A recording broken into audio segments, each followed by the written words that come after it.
அறிவை தேடி ஓடுங்கள். நாளைய வரலாறு உங்கள் நிழலை தேடி ஓடி வரும் என்று போதித்த அறிவாசான் நாம் இழந்துவிட்ட உரிமைகளை பிச்சை கேட்டு பெற முடியாது, போராடித்தான் பெற்றாக வேண்டும்.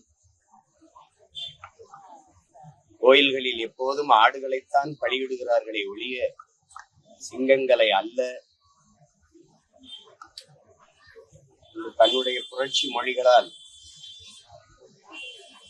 தாழ்ந்து வீழ்ந்து கிடக்கிற மானுட சமூகத்தை தட்டி எழுப்பிய புரட்சியாளர்.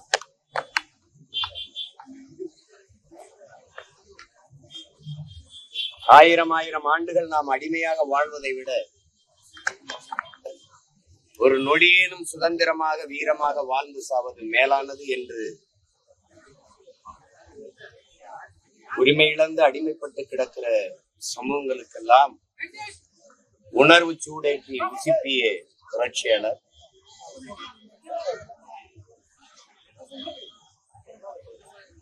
சாதிய ஏற்றத்தாழ்வுகளை வைத்துக் கொண்டு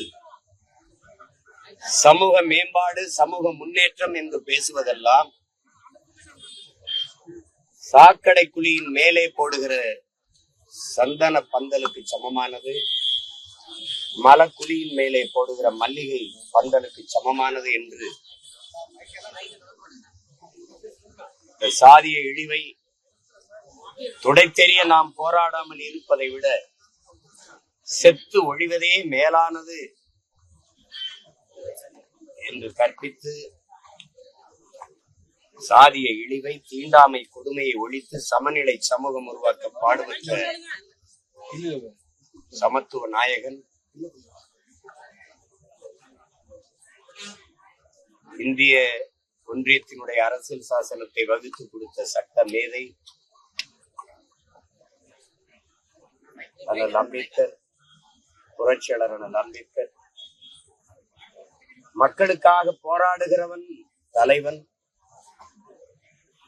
அந்த மக்களை போராட தயார் செய்கிறவன் புரட்சியாளன். அப்படி ஒரே நேரத்தில் மக்களுக்காக போராடுகிற தலைவனாகவும் போராட தயார் செய்கிற புரட்சியாளனும் வாழ்ந்த மாபெரும் மேதை. என்னை கடவுளாக்கி வழிபடாது, என்னை கருவியாக்கி போராடு என்று போதித்தவர் இந்த புரட்சியாளனுடைய பிறந்த நாளில் ஆழ்ந்து வீழ்ந்து கிடக்கிற தமிழ் தேசிய பிள்ளைகள் அவரிடமிருந்து உரிமைக்காக போராடுகிற உயர்ந்த லட்சிய நோக்கத்தை பெற்று வந்த பிள்ளைகள் இந்த அடிமை நிலையிலிருந்து உரிமை பெற்று எல்லா மொழிவழி தேசிய இனங்களையும் போல உயர்ந்து சிறந்து பெருமையோடு வாழ்வதற்கு பாடுபடுவோம் என்ற உறுதியை நாங்கள் ஏற்கிறோம். அவர் பிறந்த நாளில் சாதிய ஏற்றத்தாழ்வுகளற்ற சமநிலை சமூகம் படைக்க அரும்பாடு ஆற்றுவோம் என்கிற உறுதியை ஏற்கிறோம். புரட்சியாளர் அண்ணல் அம்பேத்கர் அவர்களுக்கு எங்களுடைய பிறந்த நாள் வாழ்த்துக்கள்.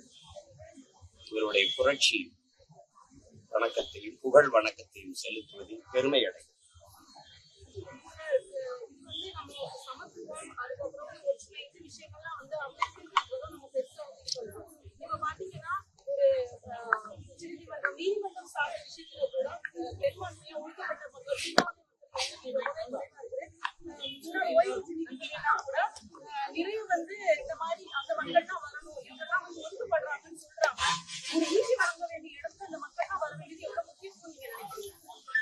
அது எல்லாத்துக்குமே அண்ணல் அம்பேத்கர் அவர்கள் வழிகாட்டி இருக்கிறார்கள். அவர்கள் தாழ்த்தப்பட்ட ஒடுக்கப்பட்ட பிற்படுத்தப்பட்ட மக்களின் ஒன்றிணைப்பு நடந்தாலே இந்த நாட்டுல ஆட்சி அதிகாரம் அவர்கள்ட்ட தான் இருக்குங்கிறது.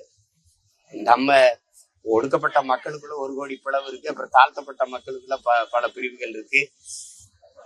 சொந்த ரத்தங்களுக்குள் யுத்தம், இதைத்தான் நமது முன்னவர்கள் தன்னின பகைங்கிறாங்க. அதனாலதான் இது ஓர்மை இல்லாதனால சரி ஒன்னு எடுத்துக்கிறோங்க.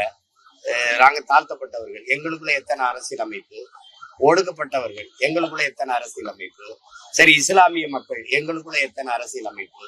ஒவ்வொரு நோக்கம் கொண்டு ஓர்மையாக ஒரு இடத்துல கூட முடியலைன்னா அந்த மக்களுக்கு அரசியலும் இல்லை, அதிகாரமும் இல்லை. இது அடிப்படை. அவரால் கற்பிக்க முடிஞ்சது, அவர் வாழ்நாள்ல போராட முடிஞ்சது. அதை தொடர்ந்து பின்தொடர்ந்து வென்று முடிச்சிருக்க வேண்டியது நம்ம பொறுப்பு. அதை விட்டுட்டோம். அதை உணர்ந்ததுனாலதான் நாங்க யாரு கூட சேராம தனிச்சு நின்று போராடி முன்னேறி போறது காரணம் வேற. தொடர்ந்து அரசியல் தேர்தல் அதிமுக பாஜக கூட்டணி நாம் தமிழர் நிலைப்பாடு நீங்க தொடர்ந்து சொல்லிட்டே இருக்கீங்க. ஆனாலும் நாம் தமிழர் வந்து பாஜக கூட்டணிக்கு போகும் அப்படிங்கிற மாதிரி ஒரு பேச்சு சொல்லிட்டே இருக்காங்க. நீங்க ஏன் பிடிச்சு தள்ளுறீங்க? எனக்கு யாரும் வழிகாட்டவோ அறிவுறுத்தவோ எனக்கு அவசியம் இல்லை. எனக்கு சொந்தமா மூளை இருக்கு, சிந்திக்கிற ஆற்றல் இருக்கு. நான் என்ன நினைக்கிறேனோ அதான் சொல்லுவேன். திரும்ப திரும்ப அந்த கேள்வி நீங்க எழுப்புறத நான் வெறுக்கிறேன் இல்ல, அறிவுறுகிறேன். எத்தனை ஆயிரம் முறை இதே கேள்வியை என்னை பார்த்து கேள்வி சொல்லுங்க. அது நல்லா இல்ல, அதை விட்டுங்க. நான் சொல்லுவேன் என்ன செய்யறேன்னு கேளுங்க, நான் சொல்லுவேன். நான் தனிச்சுதான் போட்டிடுவேன். அதை திரும்ப திரும்ப சொல்லிட்டு இருக்கிறது ஒரு அளவுக்கு தானே அதையே சொல்ல முடியும். விட்டு வேற கேள்வி கேளுங்க.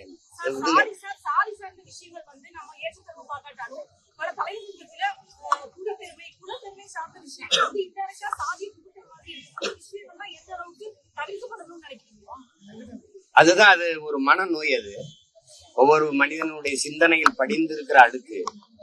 அது அவர்களே தான் அதை கழுவணும். அடுத்தவன் போய் இது பண்ணும்போது அது பிரச்சனை ஆகுது. ஒரு மனிதன் சக மனிதனை தாழ்த்தி வீழ்த்தி சுகம் காணுகிறதுக்கு பேர் அது மனநோயின்னு தான் அதுக்கு பேரு. அது கொஞ்சம் கொஞ்சமா மாறும்.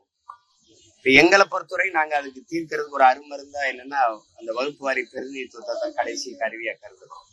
எல்லாருக்கும் முன்னானது எல்லாருக்கும் கிடைச்சிருச்சுன்னா இந்த ஏற்றத்தாழ்வுகள் தானா செத்து ஒழியும் நினைக்கிறேன். எனக்கான கல்வி, எனக்கான வேலை வாய்ப்பு, அதற்கான ஊதியம் அது கிடைக்கும் போது ஒரு சரியா வந்துடும் நினைக்கிறேன். பொருளாதாரத்தில் மேம்படும் போது அந்த சாதிய ஏற்றத்தாழ்வுகள் சிறுக சிறுக சத்து ஒழிவதை நம்ம பாக்குறோம், உங்களுக்கே தெரியும். அதனால அப்படிதான் இது கொஞ்சம் கொஞ்சமா ஒழிக்க முடியும். அது பலாயிரம் ஆண்டுகளாக இருக்கிற புறையோடி போன ஒரு பெரிய கொடிய புற்று நோயினால் அது ஒரே நாள்லயோ ஒரே ஆண்டுலயோ அரை நூற்றாண்டுகளையும் இந்த நோயை குணப்படுத்த முடியல. ஒரு அம்பேத்கர் பத்தல, ஒவ்வொருத்தரும் அம்பேத்கரா மாறணும். உங்களுக்கு விளங்குதுன்னு நினைக்கிறேன். அது வந்தாதான் இது மாறும். மாற்றம் என்பது எனக்குள்ள இருந்து வரணும், எனக்குள்ள வரணும். அதுதான் அண்ணல் காந்தியும் சொல்றாரு. நான் எப்படிப்பட்ட மாறுதலை நிகழ்த்த நினைக்கிறேனோ அந்த மாறுதல் என்னிலிருந்து தொடங்கணும்னு சொல்றாரு. அப்படி தொடங்கிட்டா மாறி தொடர்ந்து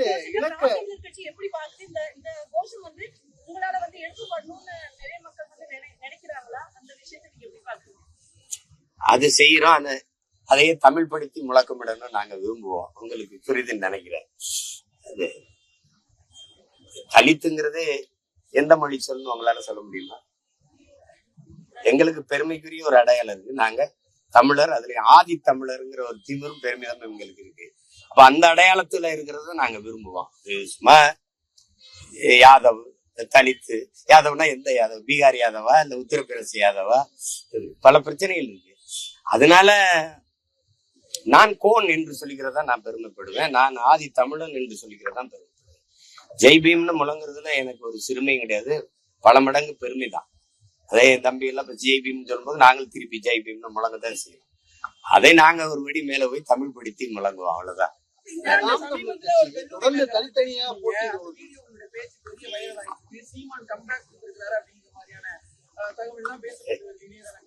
எங்க போயிருந்தேன்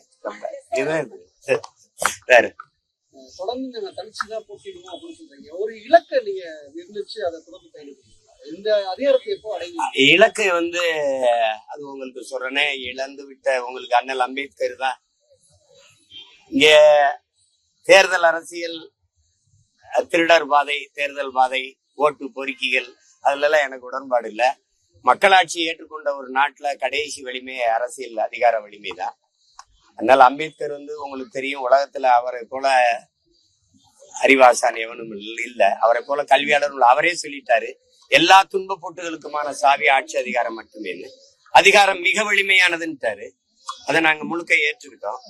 ஆனால் இன்னைக்கு இருக்கிற திராவிட அதிகாரம் மிக கொடுமையானதா இருக்கு. அதை மாற்றணும்னு போராடுறோம். அவ்வளவுதான். யாருக்கும் ஒரு சாதகமா அமைஞ்சிடாது நம்ம தனிச்சு. அதெல்லாம் அமையாது. நீங்க ஓட்டை பிரிக்கிறாருன்னா நீங்க என்ன ஏன் கூரை வீடு இல்லையா? உங்க வீடு கூரையை பிரிக்கணும்னு சொல்ல மாட்டீங்களா? இதெல்லாம் பைத்தியக்காரன். அவர் ஓட்டை இவர் பிரிப்பாரு, இவர் ஓட்டை அவர் பிரிப்பாரு. நீ அவ்வளவு பலகீனமா இருக்கியா? உன் ஓட்டை நான் பிரிக்கிறேன்னு நீங்க பலகீனமா இருக்கீங்களா?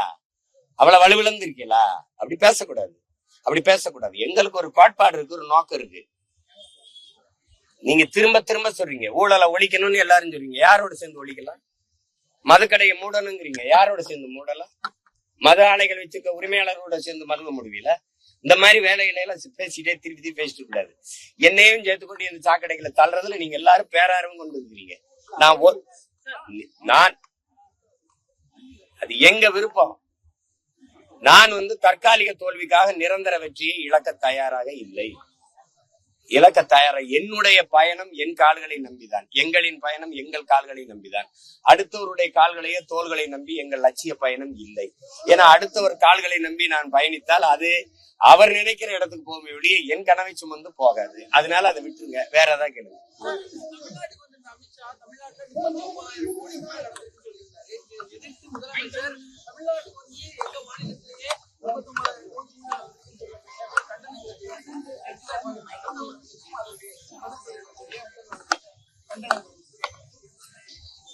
$39,000 கோடி ஊழல் நடந்திருக்கான்னு எனக்கு தெரியல. அதை விட கூட நடந்திருக்குங்கிறதா என்னுடைய கணிப்பு.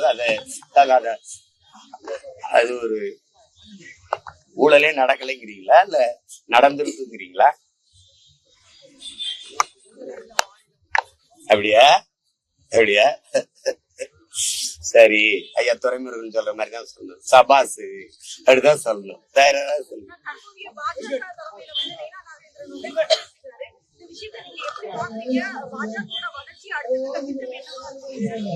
இல்ல ஒரு கட்சி, அவங்க ஒரு பெரிய கட்சி, நாட்டை ஆண்டு கொண்டிருந்த கட்சி, பல மாநிலங்கள்ல அதிகாரத்தை செலுத்துகிற கட்சி. அவங்க கட்சிக்கு எது நல்லது எது சரி என்பதை அவங்கதான் முடிவெடுப்பாங்க. அதுல போய் கருத்து சொல்ல முடியாது. அவங்க புதிய தலைவரா ஏற்றுக்கிறதுக்கு நம்ம வாழ்த்து சொல்லணும். அவ்வளவுதான்.